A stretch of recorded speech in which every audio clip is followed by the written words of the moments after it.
unos 130.000 miembros de la Policía Nacional, todo utilizando pues a un hacker muy conocido, Pello. Sí, estas dos bandas de narcotraficantes pudieron acceder a estos datos personales de policía. Estamos hablando de los Miami y también de los Niño Skin.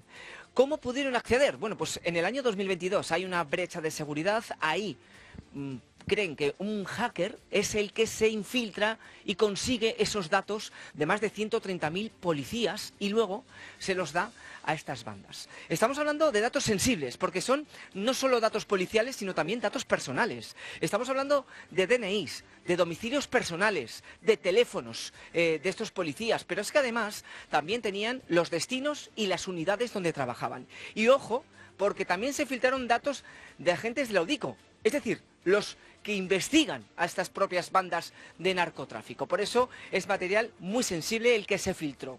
¿Cómo se filtraron? Bueno, pues la Comisaría General de Información, que es la que ha recopilado todos estos datos, bueno, pues cree que fue un hacker, el apodado como Alcasec, el que se metió, el que se infiltró en esos datos y luego se los facilitó a este par de bandas de narcotráficos, como decimos los Miami y los Niño Skin. ¿Y cómo saben esto? Bueno, pues porque hay conversaciones entre el hacker y las bandas que podrían probar, bueno, pues que hubo comunicación entre ellos y que pudo facilitar los datos de estos de más de 130.000 policías.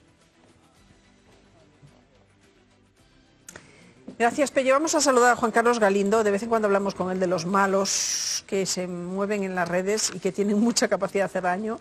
Experto en ciberseguridad, buenos días. ¿Qué tal? Buenos días.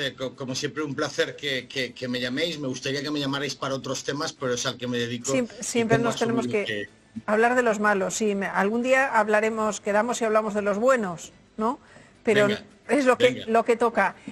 Cuando tú más de una vez has dicho, no descansan, siempre van a encontrar la manera. A mí me tiene muy, no sé si decir impactada, no sé cómo decirlo, porque tampoco quiero que parezca que me deslumbra el personaje, pero este chaval Alcasec, José Luis Huertas, está entre los 20 y 21 años, ha entrado y salido más de una vez, ha puesto en apuros a la justicia con el punto neutro judicial, a las fuerzas de seguridad, y ahora resulta que podría estar detrás de esta filtración de datos, que es muy grave, porque estamos hablando de todos los policías nacionales con sus datos personales y no los podemos mover de casa.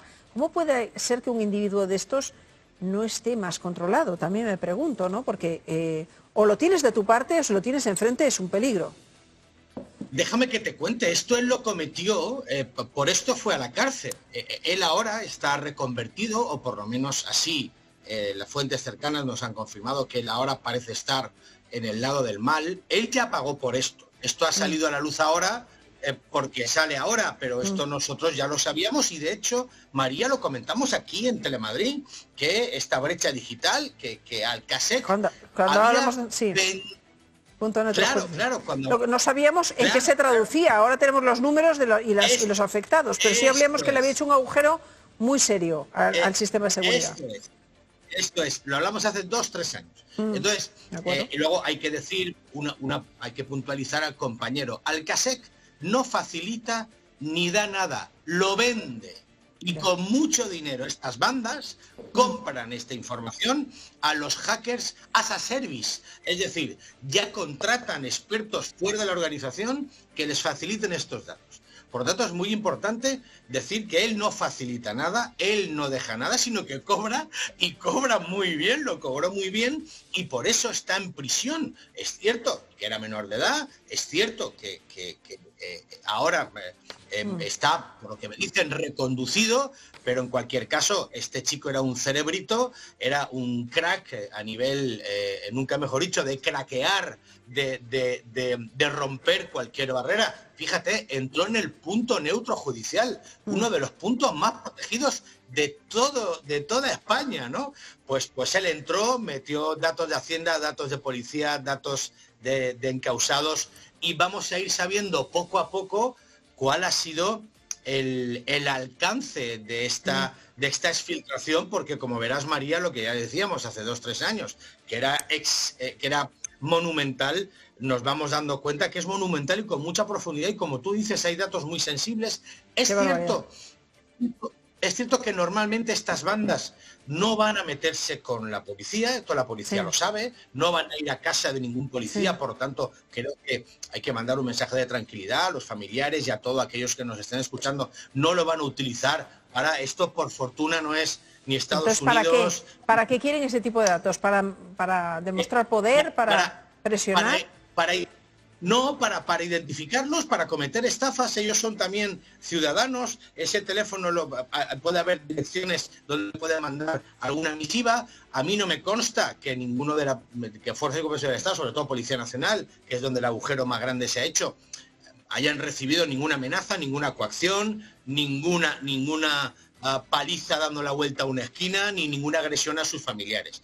Por lo tanto, estos datos son usados en ocasiones por otro tipo de bandas y sobre todo para vigilar vehículos, matrículas, coches que a nivel particular, que no deben de hacerlo, se pueda usar o puedan identificar para esos seguimientos que realiza la policía.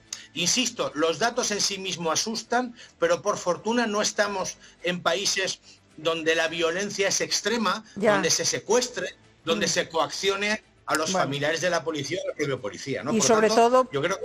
claro, esto ya están sobre aviso, quiere decir que no es una cosa nueva, ya hace tiempo que están trabajando. Del roto que les hizo este chaval, decíamos 20 años, un chaval madrileño de 20 años, del roto que les hizo, pero tú nos dices que se ha pasado al lado bueno.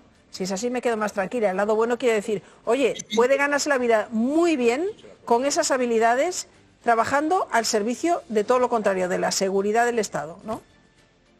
Está, sí, a mí lo que me dicen es que está en el lado bueno, que está reconducido.